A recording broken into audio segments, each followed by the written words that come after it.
আসসালামু আলাইকুম। জানিয়ে দেব এই মুহূর্তে হাতে পাওয়া সর্বশেষ ভয়ঙ্কর কিছু আন্তর্জাতিক আপডেট বাংলা সংবাদ। শুরুতেই থাকছে সংবাদ শিরোনাম। শুরুতেই জানিয়ে দেব গাজায় ইসরায়েলি হামলায় শিশুসহ নিহত আরও 23। জানিয়ে দেব পাকিস্তানে ভারতের হামলায় শতাধিক নিহত, দাবি দিল্লির। এরপর রয়েছে গাজায় ইসরায়েলি হামলায় 8 শিশুসহ নিহত আরও 26। সর্বশেষ থাকছে ভারতের 400 তুর্কি ড্রোন নিয়ে পাকিস্তানের হামলা। এখন শুনছিলেন সংবাদ শিরোনাম, এবার বিস্তারিত। প্রিয় দর্শক, আপনি যদি এই চ্যানেলে নতুন হয়ে থাকেন, ভিডিওটি দেখতে দেখতে চ্যানেলটি সাবস্ক্রাইব করে আমাদের সাথেই থাকুন। গাজায় ইসরায়েলি হামলায় শিশুসহ নিহত আরও 23। গাজা উপত্যকায় ইসরায়েলি হামলায় গত 24 ঘন্টায় শিশুসহ কমপক্ষে 23 জন ফিলিস্তিনি নিহত হয়েছেন। এসব হামলায় আহত হয়েছে শতাধিক ফিলিস্তিনি। ভোর থেকে এই হামলা শুরু করে বর্বর ইসরায়েলি বাহিনী। খবর আল জাজিরা। শনিবার সন্ধ্যায় মধ্য গাজায় দেইর আল বালা এলাকায় একটি তাঁবুতে ইসরায়েলি বিমান হামলায় 4 জন নিহত হন এবং আরও কয়েকজন আহত হন। তাঁবুটিতে বাস্তুচ্যুত পরিবারগুলো আশ্রয় নিয়েছিল। এর আগে গাজা সিটির সাবরা এলাকায় একটি পরিবারকে লক্ষ্য করে বোমাবর্ষণ করে ইসরায়েলি যুদ্ধবিমান। এতে তালিব পরিবারের 5 সদস্য নিহত হন। ওই পরিবারের সদস্য ওমর আবু আল কাজ বার্তা সংস্থা এএফপিকে বলেন, তাঁবুর ভেতরে ঘুমন্ত অবস্থায় 3 শিশু, তাদের মা এবং পিতা ইসরায়েলি বিমান হামলায় নিহত হয়েছেন। তিনি আরও বলেন, এই হামলা কোনো পূর্ব সতর্কতা ছাড়াই করা হয়েছে। একই দিনে গাজা সিটির তুফা এলাকায় ড্রোন হামলায় 6 জন এবং শেখ রাদওয়ান এলাকায় জাক্কুত পরিবারের একটি অ্যাপার্টমেন্টে বোমাবর্ষণে 1 জন নিহত হন।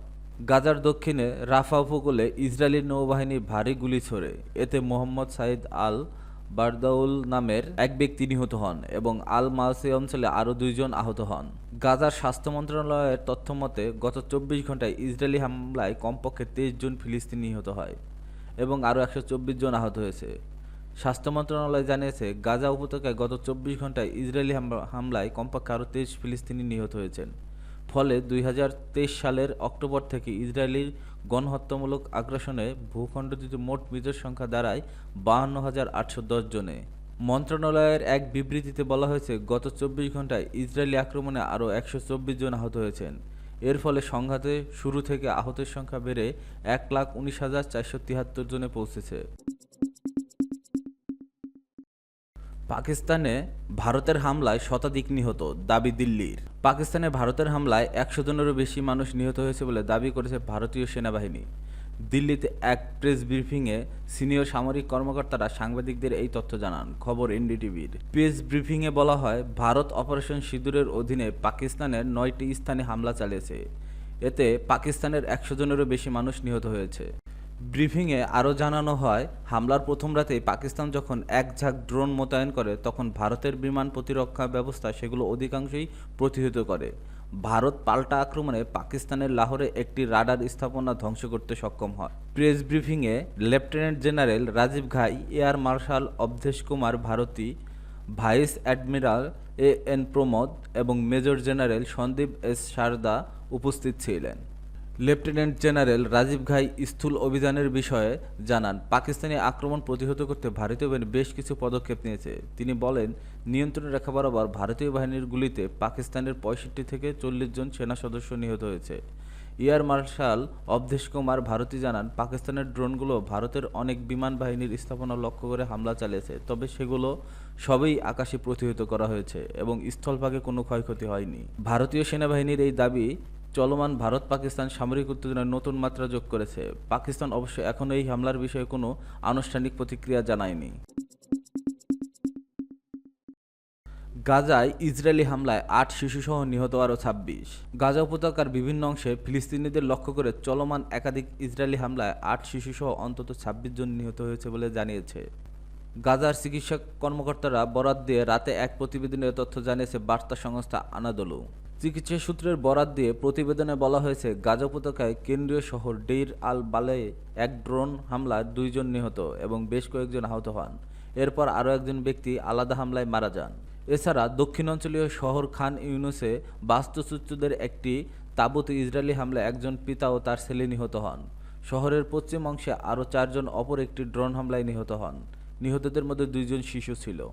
এদিকে আল মাওয়াসি এলাকায় তৃতীয় একটি তাঁবুতে চলমান হামলায় আরও একটি শিশু নিহত হয় এবং কাছেই অপর একটি ড্রোন হামলায় এক যুবক নিহত হন। গাজা সিটিতেও ইসরায়েলি গোলাবর্ষণে এক শিশু নিহত হয়। উত্তরাঞ্চলের জাবালিয়ায় একজন বেসামরিক নাগরিক গুরুতর আহত হন। খান ইউনিসে একটি গাড়ি লক্ষ্য করে চালানো বিমান হামলায় 4 জন নিহত হন এবং গাজা সিটিতে এক হামলায় 5 জন, যার মধ্যে একজন কিশোরীও প্রাণ হারান। এছাড়া পুরনো গাজা স্ট্রিটে অবস্থিত একটি মসজিদে ইসরায়েলি বিমান হামলায় 2 জন ফিলিস্তিনি আহত হয়েছেন। গাজা সিটির আল তুফা জেলায় বিমান হামলা ও গোলাবর্ষণের পাশাপাশি বসতবাড়ি ধ্বংস করে যাচ্ছে ইসরায়েলি বাহিনী। 2023 সালের অক্টোবর থেকে শুরু করে ইসরায়েলি হামলায় এখনও পর্যন্ত গাজায় নিহত ফিলিস্তিনের সংখ্যা 52,800 জন ছাড়িয়েছে, যাদের বেশিরভাগই নারী ও শিশু। ইসরায়েলি প্রধানমন্ত্রী বেনিয়ামিন নেতানিয়াহু এবং সাবেক প্রতিরক্ষামন্ত্রী ইয়োআভ গ্যালান্টের বিরুদ্ধে গাজায় যুদ্ধাপরাধ ও মানবতাবিরোধী অপরাধের অভিযোগে আন্তর্জাতিক অপরাধ আদালত গত নভেম্বরে গ্রেপ্তারি পরোয়ানা জারি করেছে। এছাড়া ইসরায়েলের বিরুদ্ধে গণহত্যার অভিযোগে আন্তর্জাতিক বিচার আদালতেও মামলা হয়েছে। ভারতে 400 তুর্কি ড্রোন দিয়ে পাকিস্তানের হামলা। ভারতের সামরিক স্থাপনা লক্ষ্য করে প্রায় 400 ড্রোন দিয়ে হামলা চালিয়েছে পাকিস্তান। রাতে জম্মু ও কাশ্মীরের রাজস্থান ও পাঞ্জাবের 36টি শহরসহ আশেপাশের এলাকায় এসব হামলা চালানো হয়। ভারতের দাবি, হামলা চালানোর সময় তুরস্কের তৈরি অসিগার্ড সাঙ্গার ড্রোন ব্যবহার করেছে ইসলামাবাদ, যা 5 কিলোমিটার পরিসীমার মধ্যে দিন ও রাতে সামরিক অভিযান চালাতে সক্ষম। এক প্রেস ব্রিফিংয়ে ভারতীয় সামরিক কর্মকর্তা কর্নেল সোফিয়া কুরেশি এসব তথ্য জানান। খবর এনডিটিভির। কর্নেল সোফিয়া কুরেশি বলেন, এই ড্রোন হামলাগুলো শ্রীনগর থেকে শুরু করে জয়সলমীর ও পাঠানকোট পর্যন্ত বিস্তৃত ছিল। এমনকি লাদাখের সিয়াচেন হিমবাহের বেস ক্যাম্প ও গুজরাটের কচ্ছ এলাকাতেও পাকিস্তানি ড্রোন দেখা গেছে, যে দুটি স্থানের দূরত্ব প্রায় 1400 কিলোমিটার। সোফিয়া কুরেশি আরও বলেন, 300 থেকে 400টি ড্রোনের মধ্যে ভারতীয় বিমান প্রতিরক্ষা বাহিনী 50টি ভূপাতিত করেছে। এছাড়া 20টি রেডিও ফ্রিকোয়েন্সি জ্যামিংয়ের মাধ্যমে নিষ্ক্রিয়করণ করা হয়েছে। তিনি মনে করেন, বেশিরভাগ ড্রোন ছিল নিরস্ত্র। সম্ভবত ভারতের প্রতিরক্ষা ব্যবস্থা পরীক্ষা করার চেষ্টা করছিল পাকিস্তান। তবে অনেক ড্রোন ক্যামেরা লাগানো ছিল, যা পাকিস্তানের গ্রাউন্ড স্টেশন ফুটেজ পাঠাতে পারত। শত শত ড্রোনের এই হামলা যুদ্ধবিরতির চুক্তি স্পষ্ট লঙ্ঘন বলে মন্তব্য করেন কর্নেল কুরেশি। বলেন, জম্মু ও কাশ্মীরে নিয়ন্ত্রণ রেখা জুড়ে ছোট অস্ত্রের গুলি ও আর্টিলারি সেলিং ব্যবহৃত করে যাতে একজন সেনা সদস্য সহ 16 জন ভারতীয় নিহত হয়েছে। জবাবে ভারতীয় সামরিক বাহিনীও পাল্টা জবাব দিয়েছে।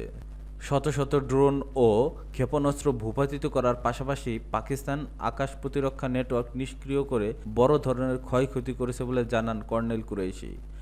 ভূপাতিত ড্রোন ও ক্ষেপণাস্ত্রের ধ্বংসাবশেষ পরীক্ষা করে পাকিস্তানকে ভারতের উপর সন্ত্রাসী হামলার সঙ্গে যুক্ত করার আরও প্রমাণ সংগ্রহ করা হবে বলে তিনি জানান।